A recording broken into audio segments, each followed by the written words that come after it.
What do you believe will be the most effective way to create and maintain new jobs across the nation as well as across West Virginia?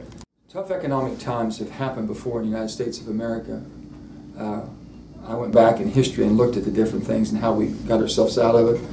And basically, if you look back during the Great Depression, FDR, when Franklin Delano Roosevelt became our president, he thought that we need to rebuild America, had to put people to work.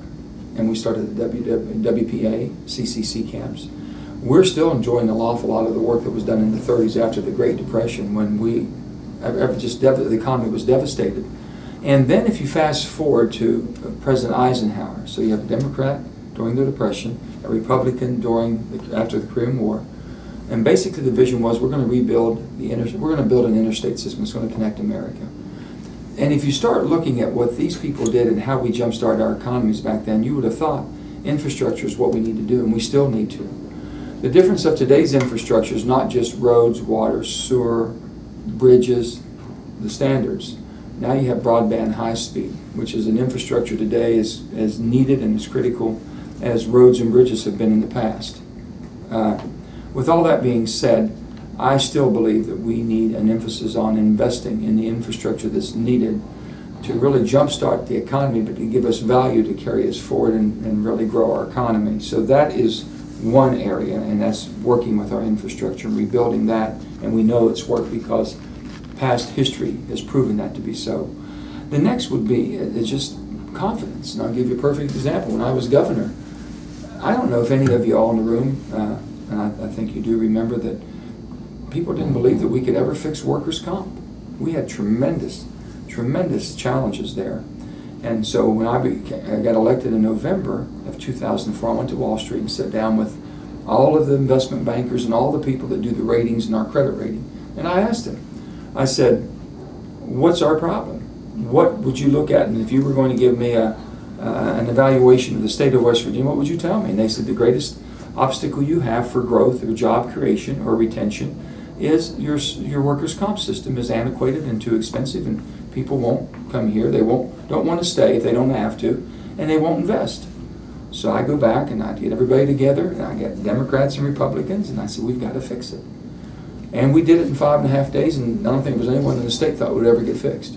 I don't think anybody, because it was so entrenched. What I'm saying is, when you have certainty and then people believe that government can work, and everybody benefits when government works for the betterment of society, the attitude change in West Virginia helped jumpstart us to an unparalleled growth through the most difficult recession that we've ever seen in our state or in this country since the Depression. We never cut any services back. We never cut education back. We never cut vital senior services. If anything, we expanded. We took care of our veterans. We did what you should be doing. And we were able to do it while we were paying down debt. And I asked all of our economists in the state at the time, I said, how did that happen? They said, when you passed workers' comp reform, insurance reform, tax reforms, and started moving the state in a reasonable, sensible way that we could believe in, and reducing taxes in a moderate way to the point that we never put a hemorrhage on the system or take it off one day and then come back and tax me double the next, they said it made so much sense. And with that being said, the confidence level in the state of West Virginia went through the roof. Our economy went through the roof, and we enjoyed an unparalleled ride, if you will. So, what can we do in the federal government? We've got to get our financial house in order. You can't carry this debt down. You can't give it to the next generation. You can't sustain it. 40 cents of every dollar this country takes in today is spent on trying to satisfy or pay the interest on the debt. That's just not feasible, but it's happening. So, you need business certainty, energy. We need an energy plan. And I have been in disagreement with this administration and the president. I think there's no doubt, no question about that, because there truly is a war on energy. And that war, and I can specifically tell you where the war is, the Environmental Protection Agency basically regulates water quality coming off of an Appalachian mining process, different than any place in the country. If that's not a directed assault, then I don't know what is. And we have sued on that. We have won in federal courts. I'm sure it'll go to the Supreme Court, and I know we'll win there. we are part of this great nation. We've helped build this nation, and we should be treated the same as everyone else in this nation. And that's all I've asked for, is fairness and a level playing field. And then the tax code, I don't need to tell you about a tax code. If you have confidence that everyone's being treated fair, you have, and basically, you don't have a bit of problem and begrudge anybody that's done extremely well in life. The millionaires, billionaires, gazillionaires, whatever it may be. If you believe that that person was able to continue to increase their wealth because of how much wealth they already had, or because of how well they were connected, or what type of lawyers they could hire, what type of accountants they could hire in order to change the law so they could legally do it, then you say, wait a minute, I'll never be able to compete at that level. That's not the American dream. So we need to change tax law. People pay their fair share. We're not saying paying more taxes. Just collect the taxes that are owed to us and make sure they pay them. So that's what we're working on. And then we're working on corporate tax structure. It should be fair. There shouldn't be allowed corporations that are able to go offshore, if you will, out of this country, build a product and hire people in different countries to build the product, sell it back to America, make the profit they make by selling their product to this market in America, and keep the profits offshore to pay no taxes. It's not how we built this country. So I guess what I'm saying is there needs to be fairness and dependability, and we have showed that we could do it. We've looked at the past. Infrastructure is always a sure winner as far as trying to get people to work as quickly as possible and having something in return. So we're going to work like the Dickens to make sure that we turn this economy in this great country over to the next generation in better shape than what we received, but we're going to have to work extra hard right now. Across the nation, I think that we're going to have to elect Mitt Romney president. I think one of the biggest problems of creating jobs in West Virginia is that we are under constant regulation from the EPA and certainly Lisa Jackson, which is a division of the executive branch of the United States government, President Obama. And when you look at the scenario that in West Virginia right now, as far as our coal-based economy, under Obama, we've went from almost 270 operating mines down to about 160 operating mines. Well, that adds up to no jobs. It adds up to a tax base that is deteriorating. And one of the, I think, the greatest opportunities that we have is to start again. We have a lot of energy in West Virginia. We have a lot of energy in America. But we're not going to have that kind of consistency with Barack Obama and Lisa Jackson. So to elect Romney, we automatically get rid of Lisa Jackson. We can start again. We have a pro-energy policy. And as you know, when you look at capitalism and free enterprise, the cornerstones of capitalism and free enterprise are energy on one side and private property on the other side, both of them under attack. Our regulatory situation in this country right now costs American business $1.75 trillion. Well, that's just absolutely unacceptable. We can't compete, and if we look at our scenario with our taxation in this country, taxation right now runs the highest of all, I think, highest of all organized and so certainly industrialized countries throughout the world. That also is unacceptable. So we have to, as I believe, we have to certainly cut taxes, we have to cut regulations. I think that we have to cut spending, which is the worst thing that we have, and we have to quit printing money. Those four things, I think, are a definite factor in making this country move ahead.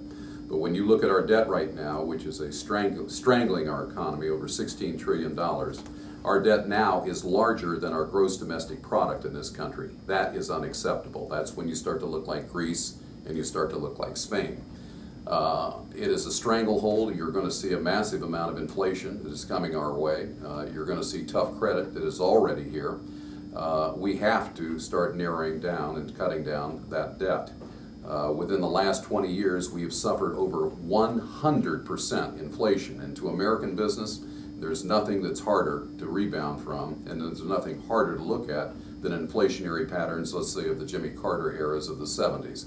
We don't want to repeat that, and we're on our way to do it. So that's just sort of an outline real quick about the things that I'm going to be looking at, and I think that most of America feel very similar to the way I feel. Where do you stand on the Bush-era tax breaks? Should they be extended for all? Only those making under $250,000 per year or eliminated altogether? when I became governor, the first thing everybody came to me and said, we're really in very difficult financial problems and we need to raise taxes. That was the first, everybody. And I said, no, wait a minute, I just got elected governor. Will you at least give me 1 year to see if I can run this place a little bit better, and then I'll tell you if we need to raise taxes or not. So what we did is we changed workers' comp, did all the things, we did a tax reform and we did insurance reforms. And lo and behold, we had a confidence built up to where people start investing and start basically growing their economy. And not only did we not need to raise taxes, we lowered every category of taxes. Start taking food tax off. We changed the complete corporate rate, franchise taxes, everything. We did it in a gradual way. We didn't do it all at once, just playing politics with it. And it worked very well for the state.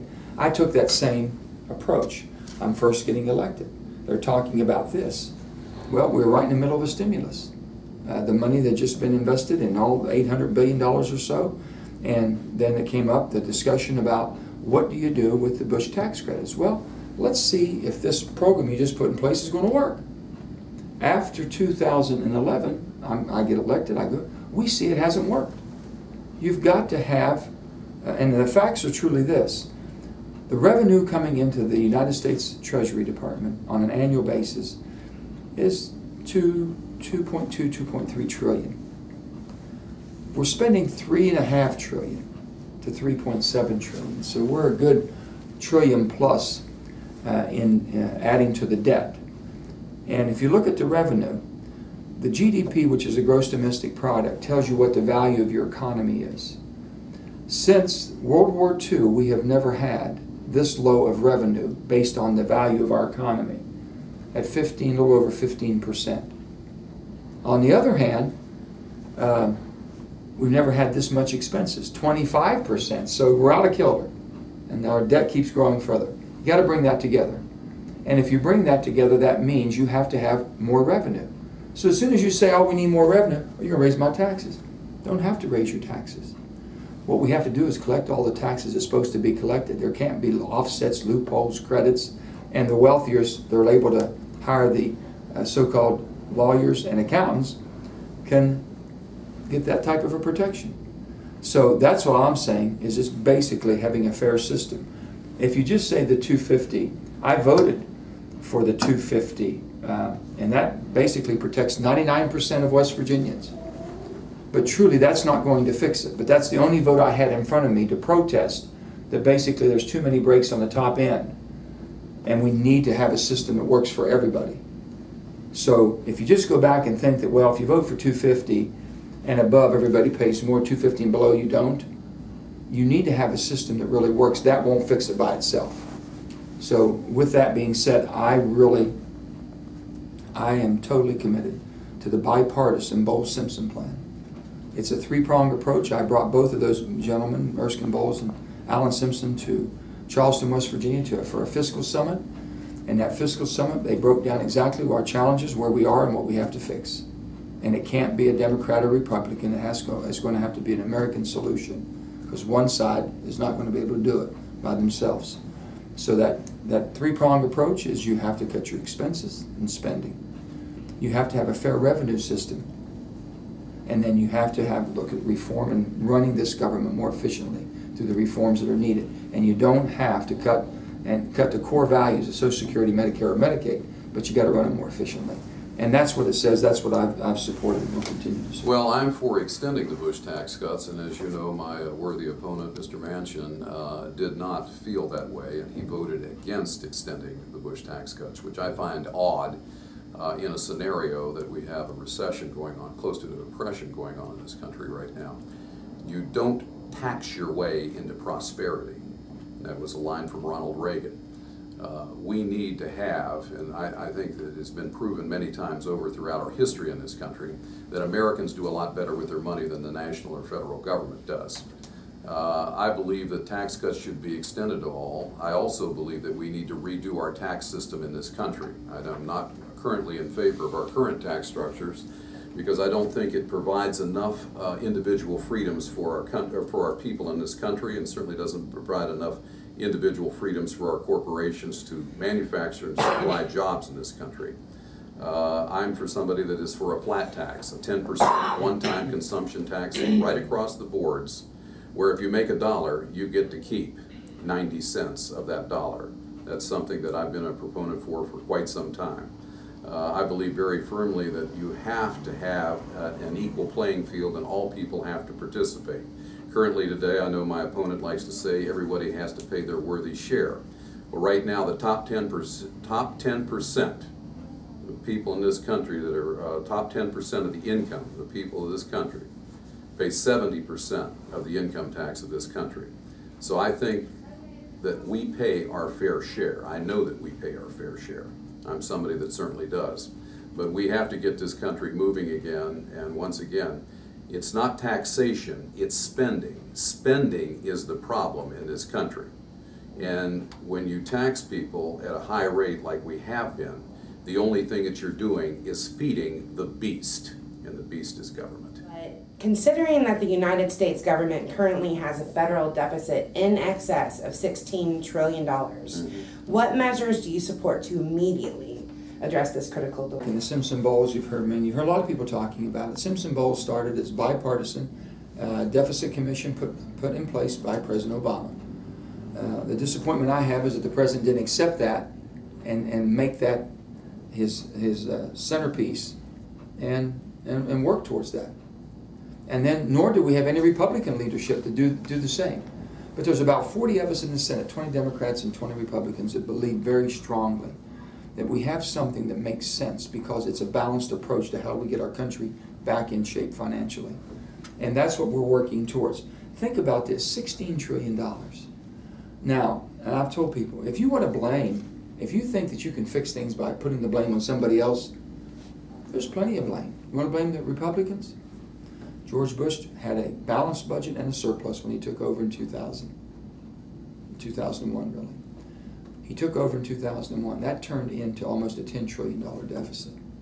2 wars we didn't pay for, 2 tax cuts that should have been more monitored. Now you can blame all you want to, but it won't fix it. Maybe he felt he was making the best decision at the right time. If you're a Republican, you want to blame the Democrats.